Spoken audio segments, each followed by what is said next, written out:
തിരുവനന്തപുരം നെടുമങ്ങാട് കാൽവഴുതി കിണറ്റിൽ വീണ റിട്ടയർഡ് അധ്യാപകൻ മരിച്ചു. വേങ്കവിള മണ്ഡപംവിള ദേവമാതാ കോളേജ് റിട്ടയർഡ് അധ്യാപകൻ സെബാസ്റ്റ്യനാണ് മരിച്ചത്. കിണറിന്റെ സംരക്ഷണ ഭിത്തി വൃത്തിയാക്കുന്നതിനിടയിൽ 25 അടി താഴ്ചയുള്ള കിണറിൽ വീണാണ് അപകടം. KCB ചങ്ങനാശ്ശേരി ഇലക്ട്രിക്കൽ ഡിവിഷന്റെ നേതൃത്വത്തിൽ ഉപഭോക്തൃ സംഗമം സംഘടിപ്പിച്ചു. ജോ മൈക്കിൾ MLA സംഗമം ഉദ്ഘാടനം ചെയ്തു. ചങ്ങനാശ്ശേരി നഗരസഭാ chairperson Krishnakumari Rajasekharan, electrical circle deputy chief engineer mini തുടങ്ങിയവർ പങ്കെടുത്തു. മലയാളത്തിന്റെ പ്രിയപ്പെട്ട അഭിനേത്രി സുകുമാരിയുടെ സ്മരണയ്ക്കായി സ്കൂളും മ്യൂസിയവും ഒരുങ്ങുന്നു. കന്യാകുമാരിയിലെ Noorul Islam centre for higher എഡ്യൂക്കേഷനിൽ ആദ്യത്തെ multimedia and film technology school ആരംഭിക്കും. അത്യാധുനിക സാങ്കേതിക സംവിധാനങ്ങളോട് കൂടിയ സ്ഥാപനത്തിനൊപ്പം സുകുമാരി മ്യൂസിയവും സജ്ജമാക്കും. ശിലാസ്ഥാപനം മമ്മൂട്ടി നിർവഹിച്ചു. പ്രമുഖ വ്യവസായി രത്തൻ ടാറ്റ ആശുപത്രിയിൽ. പതിവാരോഗ്യ പ്രശ്നങ്ങൾക്കാണ് ആശുപത്രിയിലെത്തിയതെന്നും അഭ്യൂഹം പ്രചരിപ്പിക്കരുതെന്നും രത്തൻ ടാറ്റ സമൂഹ മാധ്യമത്തിൽ കുറിച്ചു. ടാറ്റ ഗ്രൂപ്പിന്റെ മുൻ ചെയർമാനാണ് രത്തൻ ടാറ്റ. കൊല്ലം ശാസ്താംകോട്ടയിൽ കൊടിക്കുന്നിൽ സുരേഷ് MPക്കും മെമു ട്രെയിനിനും സ്വീകരണം നൽകി. Kollam Ernakulam special MEMU service അനുവദിച്ചതിനാണ് MPക്ക് കോൺഗ്രസ് ശാസ്താംകോട്ട ബ്ലോക്ക് കമ്മിറ്റിയുടെ നേതൃത്വത്തിൽ സ്വീകരണം നൽകിയത്. സ്വീകരണ സമ്മേളനം DCC president P Rajendra Prasad ഉദ്ഘാടനം ചെയ്തു. തൃശൂരിൽ SYS 70ാം വാർഷിക സമ്മേളനത്തിന്റെ ഭാഗമായി സംസ്ഥാന നേതാക്കൾ പര്യടനം നടത്തി. അന്തിക്കാട് നടന്ന പര്യടനം SYS സംസ്ഥാന പ്രസിഡന്റ് സയ്യിദ് ത്വഹ സഖാഫി ഉദ്ഘാടനം ചെയ്തു. ഡിസംബർ 27, 28, 29 തീയതികളിൽ തൃശൂർ ആമ്പല്ലൂരിലാണ് സമ്മേളനം നടക്കുന്നത്.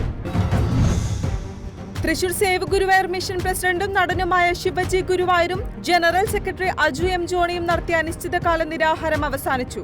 ഗുരുവായൂരിലെ ഭക്തജനങ്ങളുടെ വിവിധ ആവശ്യങ്ങൾ ഉന്നയിച്ചാണ് സമരം നടത്തിയത്. എക്സിക്യൂട്ടീവ് യോഗത്തിലെ ചർച്ചകളുടെ അടിസ്ഥാനത്തിലാണ് സമരം അവസാനിപ്പിച്ചതെന്ന് സെക്രട്ടറി അജു M ജോണി അറിയിച്ചു. പരുമല പമ്പ കോളേജ് ഗ്രൗണ്ടിൽ നടന്ന ക്രിക്കറ്റ് ടൂർണമെന്റിൽ ബുധനൂർ YMA ജേതാക്കൾ. ക്രിക്കറ്റ് ടൂർണമെന്റ് സംഘടിപ്പിച്ചത് DC പരുമലയുടെ നേതൃത്വത്തിൽ. വിജയികൾക്ക് സ്റ്റാലിന്റെ പിതാവ് KG സെബാസ്റ്റ്യൻ ട്രോഫികൾ വിതരണം ചെയ്തു. തൃശൂർ ഗുരുവായൂരിലെ അഷ്ടമിരോഹിണി കലാസംഘത്തെ തിരുപ്പതി ദേവസ്ഥാനത്തേക്ക് യാത്രയാക്കി.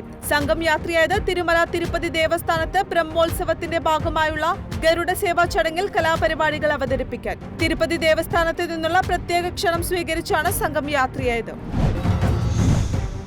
ആറ്റിങ്ങലിൽ MDMAയുമായി യുവാവ് അറസ്റ്റിൽ. പിടിയിലായത് ചിറ്റാറ്റിൻകര സ്വദേശി രജുലാൽ. ആറ്റിങ്ങൽ കരിച്ചേൽ ഭാഗത്ത് വിൽപ്പന നടത്തുമ്പോഴാണ് പോലീസ് സംഘം ഇയാളെ പിടികൂടിയത്. തിരുവനന്തപുരം ജില്ലാ റൂറൽ വാഹന പരിശോധനയിൽ റെക്കോർഡ് കളക്ഷൻ കരസ്ഥമാക്കി Varkala Ariyur police station. September മാസം മുതൽ നടന്ന വാഹന പരിശോധനയിൽ പിഴ ഈടാക്കിയത് 14 ലക്ഷത്തിലധികം രൂപ. ആലപ്പുഴ മുട്ടാർ ഗ്രാമപഞ്ചായത്തിന്റെ നേതൃത്വത്തിൽ നടത്തിവന്ന ഹരിതഭവന സദസ്സുകൾ സമാപിച്ചു. പരിപാടി സംഘടിപ്പിച്ചത് മാലിന്യ നിർമ്മാർജ്ജനം, ഊർജ്ജ സംരക്ഷണം എന്നീ പ്രമേയങ്ങളെ അടിസ്ഥാനമാക്കി. മുട്ടാർ പഞ്ചായത്തിലെ 13 വാർഡുകളിലെ വിവിധ കേന്ദ്രങ്ങളിലായാണ് ഹരിതഭവന സദസ്സുകൾ സംഘടിപ്പിച്ചത്. Thrissur Kottekkad saint Mary's assumption Forane ഇടവകയിലെ മരിയൻ റാലി ആകർഷകമായി. മരിയൻ തീർത്ഥകേന്ദ്രമായ കോട്ടേക്കാട്ടെ പരിശുദ്ധ ഫാത്തിമനാഥയുടെ തിരുനാളിനു മുന്നോടിയായാണ് റാലി നടത്തിയത്. കുന്നത്തും പീടികയിൽ നിന്ന് ആരംഭിച്ച റാലി വികാരി ഫാദർ ജോജു ആളൂർ നയിച്ചു. ഈ മാസം 19, 20 തീയതികളിലാണ് തിരുനാൾ.